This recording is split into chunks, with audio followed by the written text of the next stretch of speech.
24 of Jeff Gordon. Let's take a look at how Hendrick Motorsports showed out today, and we take a look at the number 48 as always, Larry. Very solid. Yeah, Jimmy Johnson moved up through the field about like Denny Hamlin because he qualified 20th, but it didn't take him long to make his way toward the front. Fast cars for Hendrick Motorsports all around as the 48 is now taking over the points lead. The guy who started on the pole, Kenny, Jeff Gordon, faded back, but then battled back. I mean, this guy, he still drives like he's 24 years old. Last week, he's running in the top 10. His throttle sticks, he hits the wall. You're thinking about knocks him out. But he comes back this week, sits on the pole, leads laps, runs in the top 5 all day long.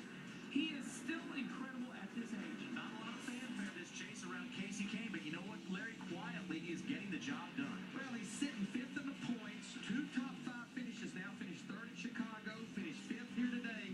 We've said it and said it and said it. If they can keep that speed they have, and if they can make it go through the entire race each week, I think he's going to be a contender. And then, of course, there was Junior. Dale Jr. finishes the unlucky 13th position, but I tell you what, hey, he's holding steady. He's everybody's champ.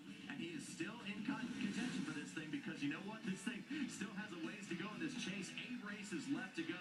And the number 5 of Casey Kane started 6th, led 1 lap, and now 5th in points. Jeff Gordon still 12th in points. Jimmy Johnson rose up to 1st in points. Dale Earnhardt Jr. is riding 7th right now. And for more on the Hendrick Motorsports Quartet, let's go down to Bob Donor. Well, JR, we're in the thick of things down in the garage area as all these cars from the top 5 go through NASCAR's post-race tech. But think about Hendrick Motorsports, and in particular, Casey Kane and Jimmy Johnson, the only 2 guys in the first 2 races of the chase to score consecutive top 5 finishes. That's a good thing, but at the same time, both Jimmy Johnson and Casey Kane were a little bit frustrated because they knew they were chasing that 11 car all weekend long. Everyone knew Denny was going to be really good today. He's just incredible on Friday and Saturday. We knew what happened today.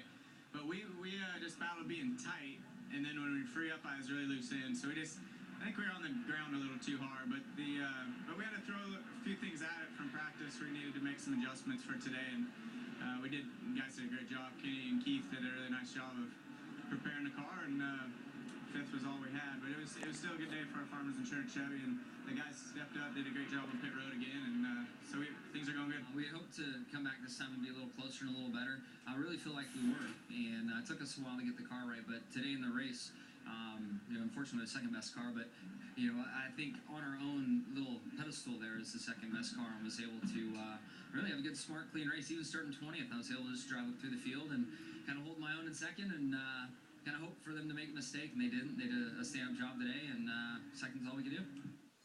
I think what Jimmy Johnson was saying there is the 48 team was best in class today because nobody had anything for Denny Hamlin, and everybody in this garage area knew it. At the same time, Jeff Gordon, what a rebound for him from 1 week ago at Chicagoland. That throttle stuck open, he hit the wall, disaster struck. Everybody wrote him off. But that team is kind of going back to an old model they used to use. Refuse to lose. Jeff Gordon says, don't count out this team just yet. Well, you can't write us off because, we had the problem with the throttle. You got to look at where we're running, and, I mean, last week I think we had a shot at finishing the top 5, 3rd or 4th. This week we're 3rd. We can do this. It just, we gotta cross the T's and dot the I's, and, when we don't do that, we have a problem.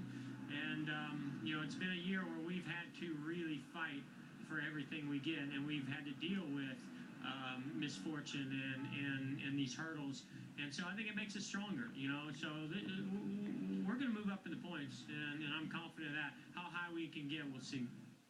Jeff Gordon says this was nearly a perfect way to rebound from last week's misfortune at Chicagoland. But at the same time, you gotta love what Jimmy Johnson and the boys on that 48 team are doing. 2 consecutive second-place finishes to open the chase. That sends a message through this garage area. I spoke to Brad Keselowski as well. Those 2 guys fighting tooth and nail, but everybody worried about Jimmy Johnson because they are getting back into their championship form. Yeah, Bob, they certainly look that way, and also we have learned over the years, do not write off the number 24 team because, Larry, these guys actually are still really in this thing because they got to leapfrog a lot of teams, but then, like Jeff Gordon said, they are running well. Well, and I love Jeff Gordon's attitude, but here's the deal. If you remember, he left Chicago 47 points out of the lead.